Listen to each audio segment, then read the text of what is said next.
Hello friends, welcome to you all at Beginners in XML Guide. Today I'm going to cover the topic of transpose that is done in Excel. So let's start with the video. So this is the data I can see here: name, city, and marks in in row A. It is in column like name, city, marks, and that has to be represented in a row manner. So first of all, what is transpose? So in Excel, transpose refers to process of switching rows and columns, effectively rotating your data by 90 degrees. So you can transpose data using the transpose function or by copying and pasting with the transpose option. Alright, so let's do that. How to do that?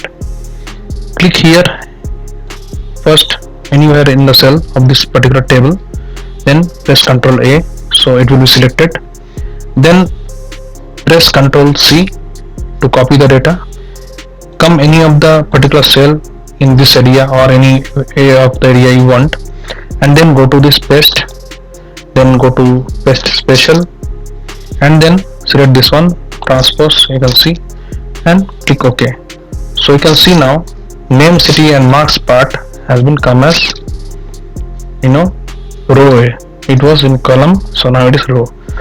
And also this function is vice versa. So what I can do, I am selecting this table once again, select anywhere in the cell, Ctrl A once again, Ctrl C to copy, and again come any of the cell of this area, then again go to paste and then paste special, go to transpose, click OK. So this was in as a row, now it has become as column once again as it was previously, right? So that's all for today, folks. If you like my video, please do subscribe to my channel, like it, share it, comment it, and don't forget to press the bell button so that whenever I post a new video over here, you'll get the notification of it immediately. Thank you so much for being with me till the end of the video with patience. Thank you so much for your love and support. New videos are coming into your way. Thank you so much.